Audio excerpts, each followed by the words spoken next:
또 이렇게 투병 중인 우리 김도은 학생, 우리 전도사님을 또 뵈러 왔습니다. 안녕하세요, 전도사님. 네, 얼굴이 많이 헬스케 보이는데요. 지금 좀 빠졌습니다. 굉장히 많이 빠지셨나요? 5kg 정도가 지금 빠진 헬스케 상태고요. 보여요. 예. 하여튼 그동안에 많은 분들 또 걱정을 하고 계시거든요. 또 어디에서는 진짜가 맞냐고 확인이 들어왔다고 또 그러셨고. 그래서 어떻게 지금, 잠깐만요. 조금 있다가 야채 저기 먹고 저희들이 지금 뭐 하느라고요. 조금만. 네네. 그동안에 그간에 어떻게 된 일인지 좀 궁금해 하신 분들이 많아서 좀 이야기 좀 해주세요. 한 10월달, 11월달 경에요. 갑자기 이제 겨드랑이 쪽에 혹 같은 게 이제 생겨가지고, 근데 그게 계속 커지더라고요. 그래서 나중에는 야구공만하게도 이렇게 커져가지고, 이거 안 되겠다 싶어서 병원을 갔더니, 이제 큰 병원으로 그때 가라고. 11월 며칠인가 날짜 잡으셨잖아요. 그렇죠. 네. 네네, 그래서 이제 큰 병원으로 가라고. 근데 이제 저는 단순한 종양이라고 이제 생각을 해가지고 제거 수술을 하면 되겠구나 이렇게 생각을 했는데 이제 알고 보니까 검사 결과 혈액암이었고 그 혈액암 중에서도 이제 림프종이라는 병명을 받고서 이 혈액암은 이제 다른 뭐 위암이나 이런 것처럼 제거하는 게 아니라 이 혈액 속에 흐르는 혈액을 바꾸더라고요. 오래되면 그거를 이제 항암으로 이제 죽여야 돼서 그 항암 치료를 이제 1차를 마쳤고요. 이제 2차 항암이 다음 주부터 시작되는데 아직 월요일인데 아직 연락이 지금 없죠? 네, 이제 월요일 날 연락이 올 수도 있고 이제 병실이 어떻게 되느냐에 좀 다른데 1차 항암 끝나고 이제 2차 항암 들어가기 전에 잠깐 이제 퇴원해서 쉬고 있습니다. 네, 아니 많이 쉬셔야 되겠어요. 어쩐지 또 처음에 알았을 때 어떤 마음가짐이셨어요? 어떤 생각이 들던가요? 근데 처음에는 이제 어머니가 그거를 이제 병원에서 듣고 저한테 전화로 알려주셨는데 처음에는 이거 충격이었는데 그 충격이 얼마 안 갔고요. 제 안에서 그냥 저도 모르게 아버지 감사합니다, 아버지 감사합니다라는 말이 계속 나오더라고요. 그러면서 하나님 어떤 일을 또 이루시려고 이런 또 연단을 주시나요? 그러면서 제가 이제 이 시간이 지나니까 그 젊은 사람들은 이 암을 발견하면 이 활동이 빨라진다고 하더라고요. 워낙 몸에 그렇죠. 젊으니까 왕성하니까. 그래서 이게 발견되고 나서 또 병이라는 게 발견되고 나면 더 증상이 갑자기 악화가 되잖아요. 그 전에 몰랐다가도. 그래서 이걸 알고 나니까 이 다리 이제 골반부터 다리 이제 무릎하고 이 다리 전체가 그러니까 표현을 못할 정도로 통증이 계속 누가 계속 애리고 쓰리고 막 찌르고. 그래서 이제 정말 다리를 뽑고 싶다, 꼭 그런 생각이 들 정도로, 그러니까 밤에 잠을 자면 30분 자다 깨고 30분 왜냐면 30분 자다 또 통증이 오니까 또 깨고 그래서 파스를 덕지덕지 붙였는데도 안 되고 그래서 이제 그냥 약국 가서 소염진통제를 사서 먹었는데 그게 발견한 이유죠? 네, 그렇죠.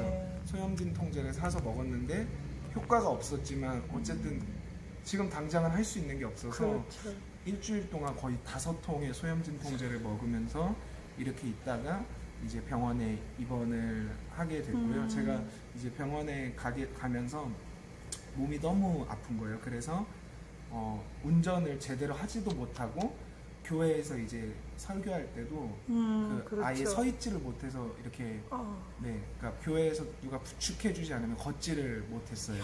아예 다리가 이제 다리를 구부릴 수도 없고 이래서 아예 걷지를 못해가지고 이 교회 성도님들도 그게 1월달 얘기죠. 제가 2월달에 2월쯤에 2월 초에 그러니까 막 18일에 그때 발견하셨고 그래서 2월에. 성도님들이 저만 보면 우는 거예요. 왜냐면은 너무 그러니까 왜 하나님이 이러실까 이런 생각도 들면서 근데 제가 이제 전도사님 말씀 계속해 주세요. 그러고 제가 이제 병원을 가는데 너무 몸이 아파서 제가 이제 그 아픈 사람들의 마음을 알겠더라고요. 그러니까 이게 아무리 공감한다 해도 내가 아파보지 않으면은 그 사람을 공감하기가 어려운데 아파보니까 이 아픈 사람들이 얼마나 힘든 걸 살고 있는지. 근데 제가 이렇게 병원을 가는데 하나님이 저한테 갑자기 그러시는 거예요. 제 이름을 부르시면서 너가 아직도 나를 신뢰하고 있니? 그러시더라고요. 그럼요. 너가 아직도 내가 선하고 좋은 하나님이라는 것을 신뢰하니? 근데 지금 상황적으로는 신뢰할 수 없잖아요.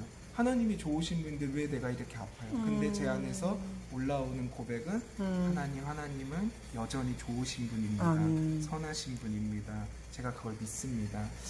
그래서 이제 항암 치료 1차를 끝나고 이제 2차를 기다리면서, 근데 너무 감사한 게 항암 치료가 너무 사람들이 힘들다고 그랬는데 정말 힘들어요. 저는 부작용이 하나도 안 나타나는 거예요. 오히려 식욕이 막 땡기고 이러면서 너무 감사하게 그렇게.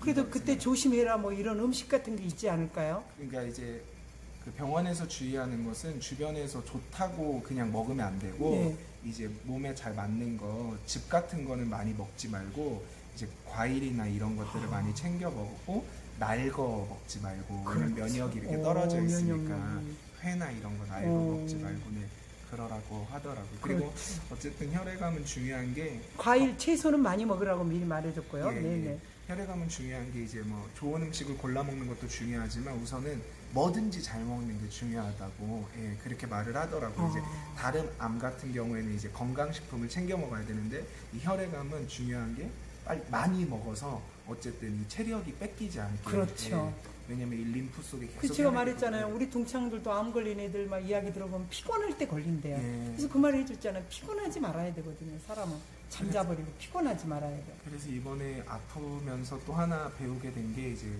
건강을 어떻게 지키고 하나님 나라를 위해서 내가 건강히 하나님을 위해서 또 일할 수 있는 거잖아요. 맞아요. 그래서 모든 것을 이제 잠자는 것도, 그리고 건강 챙기는 거, 밥 먹는 것도 정말 하나님 나라를 위해서 열심히 해야겠다, 그런 걸 배우게 됐습니다. 네, 그래도 원래 깔끔하셨잖아요. 깔끔하셨는데 그런 이제 마음가짐이 이번에 더 많이 생기게. 힘드셨군요. 그리고 이제 아픈 사람들의 마음을 너무 많이 알게 돼서 그들을 향한 극률한 마음이, 그러니까 예수님이 원래 치유의 은사시기 때문에 치유의 역사를 이번에 체험하셨네요. 경험하면서 예수님이 영혼들을 어떤 마음으로 바라보셨는지를 이제 알겠고, 예전에는 아픈 사람들을 봐도 뭐가 저렇게 이렇게 엄살을 부려 이런 생각이 있었는데 진짜 아파 보니까 정말 차라리 죽는 게 낫겠다 이런 생각이 잠시 잠깐 들어오더라고요. 너무 아프니까.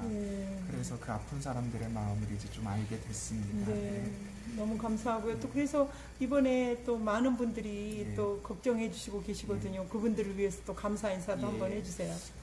저를 위해서 이제 뭐 이렇게 자신의 이제 힘에 붙이는 대로 후원을 또 해주신 분들도 계시고, 수가 중요한 게 아니라 예수님께서 돈 넣으셨던 그 과부를 칭찬하셨던 것처럼 그분들이 자신들도 어려운 중에도 자신들이 먹을 것을 아끼면서 저한테 이렇게 후원해 주신 거에 대해서 너무 감사드리고, 하나님께서 정말 심으신 대로 100배, 1000배, 만배로 거두게 하실 거라고 믿습니다. 아멘. 하여튼 조그만 쓰임이 받게 됐음을 너무 감사드립니다. 하나님께서 다시. 그래도 김도은 학생 또 전도사님 그러면 알 수 없는 우리들의 깊은 이 속마음까지 다 내줄 수 있는 문재인 퇴진, 또 이것에 대해서 한 말씀 저희가 들어보겠습니다. 지금 중요한 것은 대한민국이 살아나려면 기독교인들이 일어나야 되고, 목사들이 일어나야 되고, 또 많은 이제 신자들이 일어나야 되는데, 목사님들 중에 나라를 위해서 이제 투쟁하시고 또 힘써주시는 목사님들이 너무 많이 계시지만, 또 그 중에서도 문재인의 실체를 모르고 왜 문재인을 퇴진시켜야 되지? 왜 문재인이 잘하고 있는 것 같은데 이렇게 헛소리를 하시는 그런 분들도 계십니다. 그러나 지금 상황을 보십시오.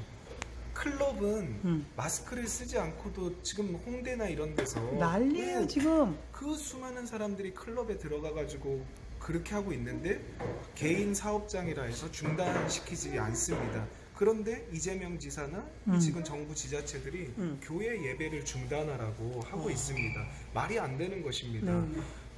회사나 학교나 관공서나 공무원들은 다 일하고 있는데 우리가 일하는 데가 어딥니까? 목사님들이 일하는 데가 어딥니까? 교회 아닙니까? 그렇죠. 왜 본인들은 일하는 거에 대해서 아무 터치를 안 하면서 교회는 문을 닫아라, 온라인 예배를 드려라. 왜 본인들이 그거를 정합니까? 우리는 사람을 예배하는 게 아니라 하나님을 예배하고 있는 것입니다. 맞습니다. 그러니까 이 문재인 정권과 이 정부가 반기독교적이고 적그리스도적인 정권이라는 것을 분명하게 알 수 있습니다. 따라서 우리는 이 한 가지 사실만 봐도 네. 이 정권을 퇴진시켜야 된다는 게 분명합니다. 맞습니다. 그런데 그것뿐만 아니라 얼마나 무능한 정권인지가 드러나지 않았습니까? 박근혜 정권 시절 메르스가 70일 만에 종식이 됐습니다. 네. 70일 만에 종식이 됐고 그 확진자도 300명 그리고 사망자도 60명 가량밖에 되지 않았습니다. 그런데 지금 신종 코로나 바이러스 우한폐렴은 확진자가 7,000명을 넘어섰고요. 그리고 사망자도 계속적으로 늘어나고 있는 추세고 66명까지 봤어요. 종식은 언제 될지 지금 아예 가늠이 안 됩니다. 그 전염병의 이제 전염병의 그 권위자라고 하는 분은 6월까지 이게 갈 수도 있다라고. 근데 지금 소상공인들이 다 죽어가고 있고. 다 죽어가고 있어요. 지금 장사가 안 되고 또 사람들이 밖에 나오지 않아가지고 이제 장사가 안 되고 지금 직원들도 계속 자르고 있는 상황이고 제가 아는 분도 이제 직원을 계속적으로 자르면서 이제 나오지 않게 하면서 그냥 인건비가 너무 많이 드니까 그런 상황인데 이게 6월까지 간다고 하면은 경제가 완전히 파탄나는 것입니다. 이런 무능한 정권. 왜 신천지 그 일들이 이쪽에 좀 오셔야 되겠어. 우리가 소리가 좀 너무 시끄러운데요. 네. 신천지 일들이 왜 일어났습니까? 네. 신천지가 잘못한 것도 있지만 결국은 문재인이 맞아요. 숨기기 위해서인가요? 안심하라고 신종 코로나 바이러스 종식된다고 안심하라고 모임 가져도 되고 밖에 놀러 가도 되고 그렇게 말하지 않았습니까? 그러니까 신천지인들은 그 문재인이 말한 대로 모였을 뿐이고 모임을 가졌을 뿐이에요. 물론 그들이 그 이후에 나라에 이제 협력을 안 해준 건 분명히 그렇죠. 잘못된 것입니다. 그리고 가짜 시계도 차고 나오고. 네, 검사를 할 때 코로나 바이러스 검사를 하라 할 때 검사를 하고 네. 그런 협력을 안 한 건 분명히 신천지 잘못이지만 잘못이에요. 신천지들이 모임을 가진 거는 문재인이 하라는 대로 했을 뿐입니다. 문재인이 곧 종식될 거기 때문에 모임을 가져도 되고 밖에 외출해도 되고 놀러가도 된다고 말을 하지 않았습니까? 분명히 그대로 했을 뿐인데 이거를 이제 신천지한테 떠넘기기 식으로 본인들은 잘못이 없는 것처럼 말하고 있지만 정말 무능한 정권입니다. 정말 이 정치의 정자도 모르고 외교의 외자도 모르고 영어만 잘하는 사람을 외교부 장관으로 앉혀놓고 교자도 모르면서. 교육의 교자도 모르고 교육은 배워본 사람도 없는 자를 교육부 장관으로 앉혀놓고 있고 경제에 대해서 배운 적도 경제학과를 나오지 않은 사람을 경제부 장관으로 앉혀놓고 완전 무능한 정권입니다. 그러니까 이 정책들이 다 탁상공론이고 이 정책들이 현실 가능성이 없는 정책들이 계속 나오는 거 아니겠습니까? 맞습니다. 이런 정권을 지금 신종 코로나 바이러스 이 우한폐렴 사태를 통해서 분명히 깨닫고 100개가 넘는 국가에서 입국 금지를 시켰을 때는 가만히 있더니 160 몇 개국에 이제. 일본이 입국 금지시키니까 갑자기 또 난리치는 게 또 일본한테 이 타겟을 줘가지고 네. 또 반일 감정을 또 일으켜가지고 또 그때처럼 또 매국노다 이런 짓 하려고 너무 이제 눈에 보입니다. 문재인하고 이 문재인 정권이. 그래도 이번 기회에 우리가 이단이 뭔지 그렇죠. 또 주사파가 뭔지는 알게 된 것 같아요.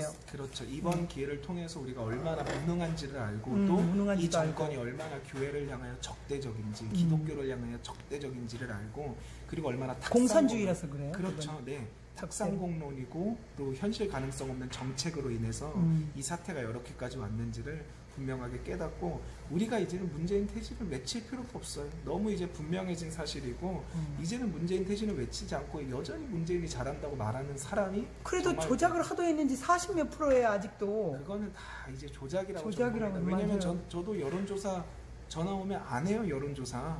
그럼 누가 난 온 적도 여론조사를 없어요. 한다는 거예요. 주변에서 여론조사 한다는 사람 거의 못 봤어요. 그러니까 그냥 자기네들 지지자들만 문재인이 토론회 할 때도 지지자들만 다 모아놓고 토론회 하잖아요. 그러니까 이 조사도 다 지지자들만 조사하니까 40몇 %가 나올 수밖에 없는 겁니다. 그래도 51점 몇 프로 되는 우리 박근혜도 51.6%인가요?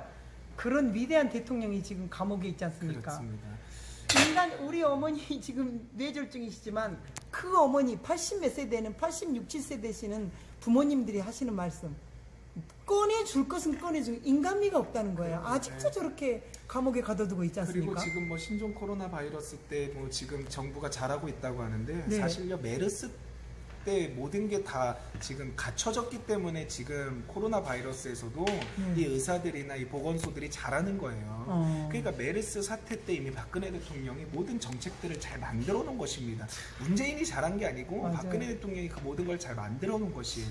근데 이걸 가지고 문재인의 공으로 돌리려고 하는 사람들은 정말 반성하고 이제는 문재인 퇴진을 같이 외쳐야 될 줄 믿습니다. 정말 믿습니다. 이런 아픈 와중에서도 지금 이곳에서 이렇게 나오셔서 조국을 위하는 마음으로 지금 외쳐주고 있는 거.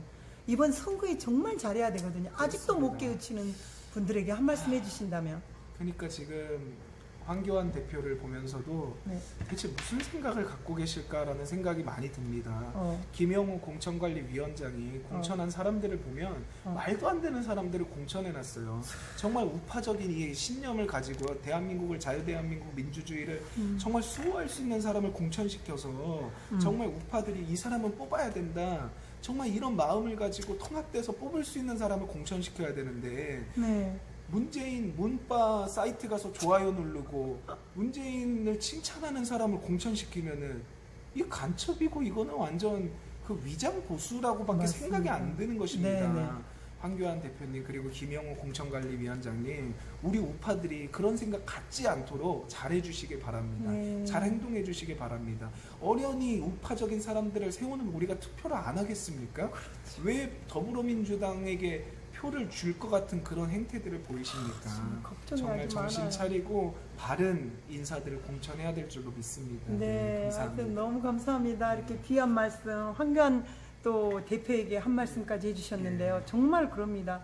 이번에만큼은 우리 우파 그럼요. 정말 이겨야 됩니다. 너무 꼭 많은 승리할 수 있도록. 기회들이 왔지만 많이 네. 놓쳤잖아요. 네, 네. 드루킹 사건도 그렇고. 네. 근데 이번 사태에 많은 국민들이, 많은 중도들이 문재인 정권의 무능함을 봤다고요. 네. 그래서 많은 표가 이제 올 수 있는데 왜 이렇게 공천을 하는지 모르겠습니다. 그게 지금 아주 네. 미치겠어요, 저도요. 바른 공천을 세상을. 다시 한번 기대해 봅니다. 네, 기대합니다. 4월 15일 우리가 바른 선거를 할 수 있도록 이렇게 병마하고 싸우고 있는 우리 김도훈 학생이 또 황교안 우리 대표님께 한 말씀 했습니다. 반드시 많은 기회를 놓치지 않고 이번에는 우리가 승리를 가져올 수 있도록 또 그래야 박근혜 대통령님도 석방될 수 있을 것입니다.